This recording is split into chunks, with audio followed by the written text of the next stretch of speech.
So I'm going to turn it over to Nick. We're going to take another poll to see where our audience is at when it comes to new methods in catechesis. So, Nick, take it away.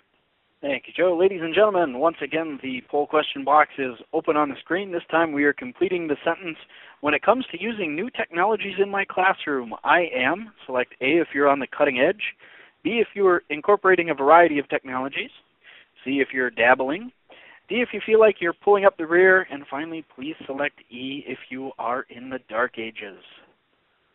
Hey, Nick, what would you have considered yourself when you were teaching? I know right now you're raising your daughter and another child on the way, so teaching is on hold.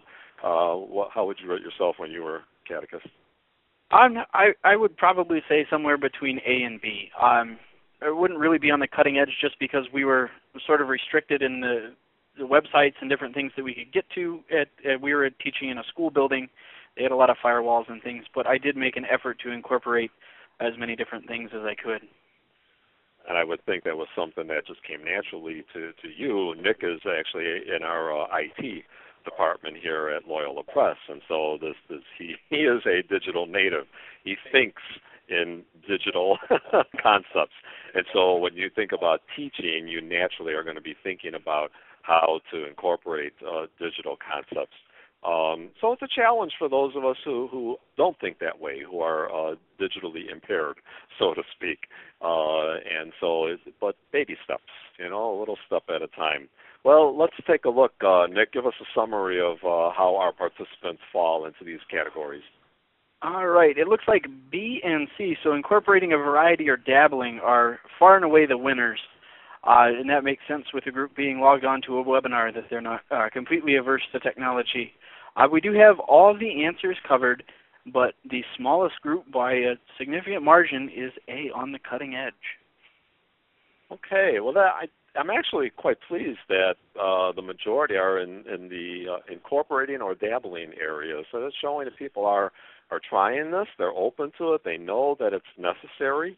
And it's a huge part of the new evangelization. And, there are other folks who are pulling up the rear or in the dark ages, and a lot of them are not signed up for a webinar because they don't know how to do that. And so, we need to really reach out to people and help them realize just how they can begin to take baby steps into this.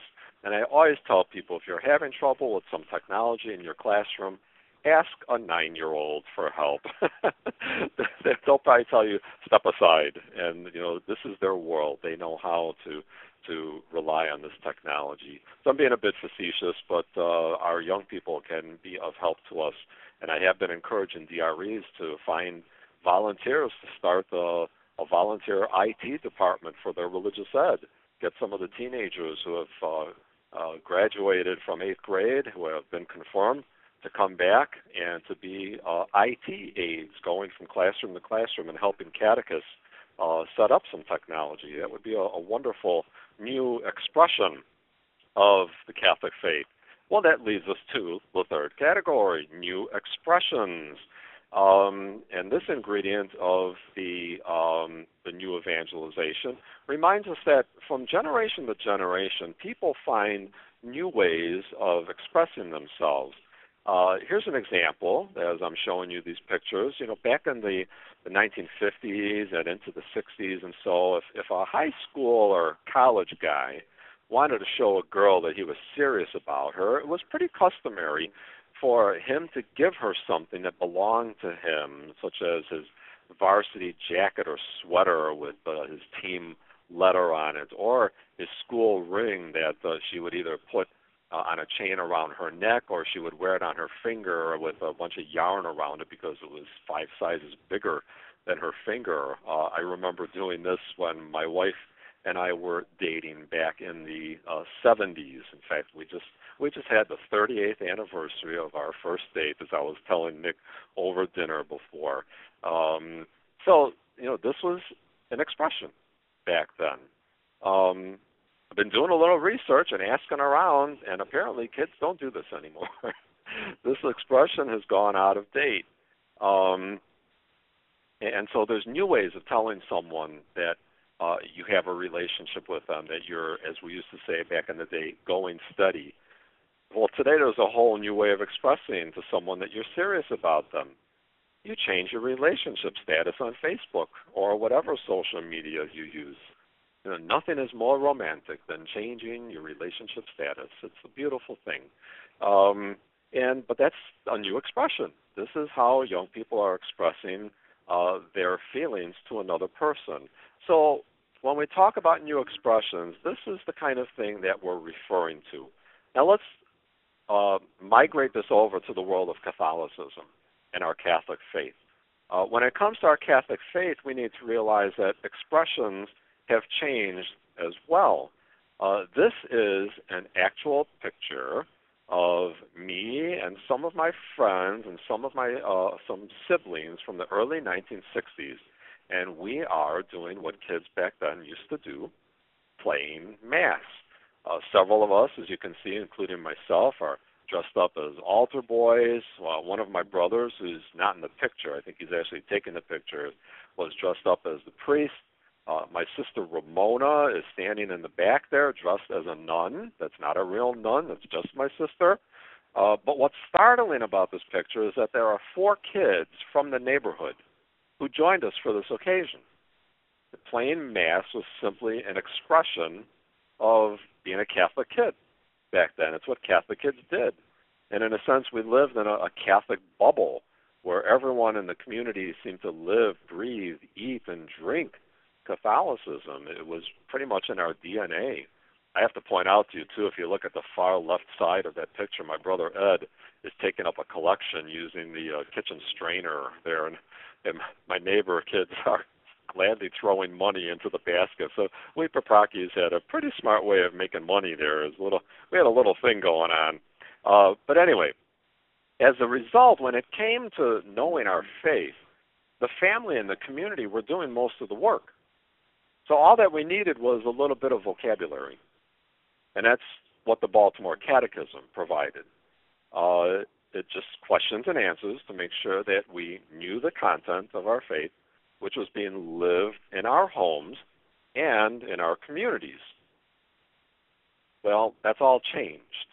This peaceful little cartoon here of a Catholic family studying religion, I don't think that looks like most of the homes of those we minister to, or our own homes for that matter. Our world has changed. Our families and communities have changed. Remember those statistics that I quoted at the start of the webinar, the bad news that I shared. The Catholic bubble that many of us grew up in has burst. It's gone. It's not coming back. We live in a much more secular and pluralistic society. Now, we can either wring our hands and grind our teeth about that, or we can find some new expressions that speak to these conditions the way the Baltimore Catechism was a sufficient expression of the faith 50 years ago. In many ways, our catechesis has not really changed.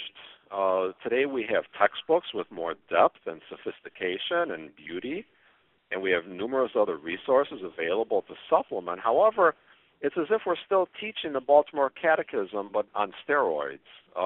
We're still aiming at the head, and too often not touching the hearts of those that we teach. Well, thankfully, Pope Francis has pointed out to us the perfect expression for a new catechesis, for the new evangelization. And that new expression that Pope Francis is giving us is not really new at all. It's called mercy. The old catechesis encouraged us to memorize the corporal and spiritual works of mercy. I remember being told to memorize those when I was a kid. Interesting thing, though, I was never invited to practice them. I was never given an opportunity to be apprenticed into performing these corporal works of mercy.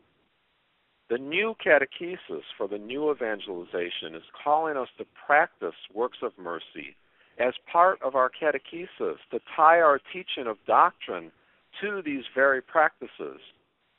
In recent years, it's been very fashionable to highlight Catholic social teaching in catechetical programs, and thankfully so. However, I don't think that we've gone far enough.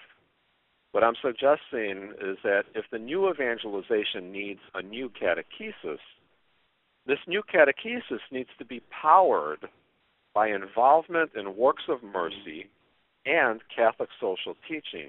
In other words, we really need to get away from thinking that the overriding theme of each grade in religious education is a doctrinal concept. You know what I'm talking about? We say, oh, fourth grade, we teach morality. Sixth grade, we teach Old Testament. Eighth grade, we teach church history.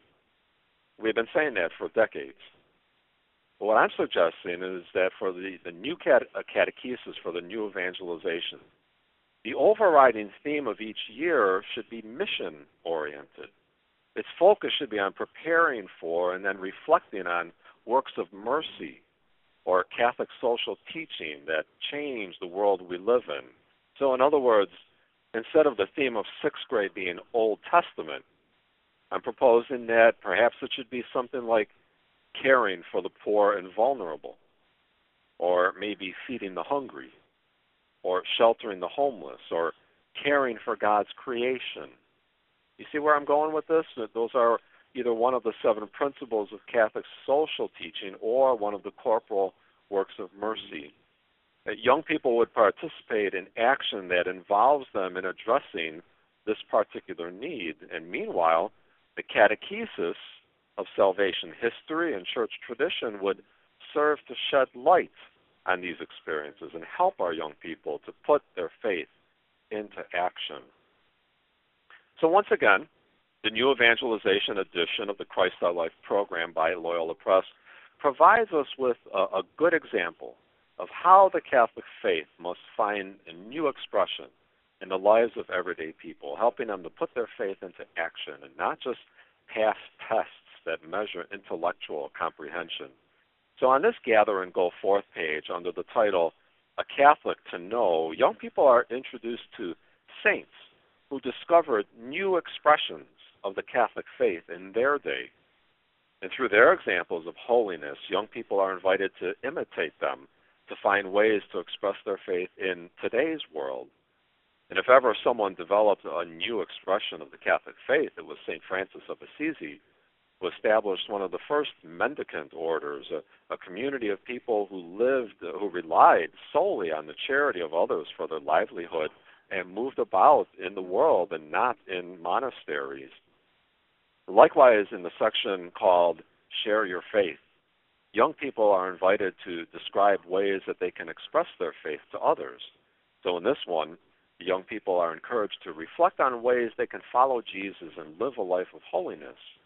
They're also encouraged to share their ideas with a friend and to invite him or her to join them in putting an idea into action. So these are just some of the ways that Christ Our Life, the new evangelization edition, supports the new evangelization. And I'm going to have some info for you at the end of the webinar about how you can request a sample of the Christ Our Life new evangelization edition. So please do stay tuned.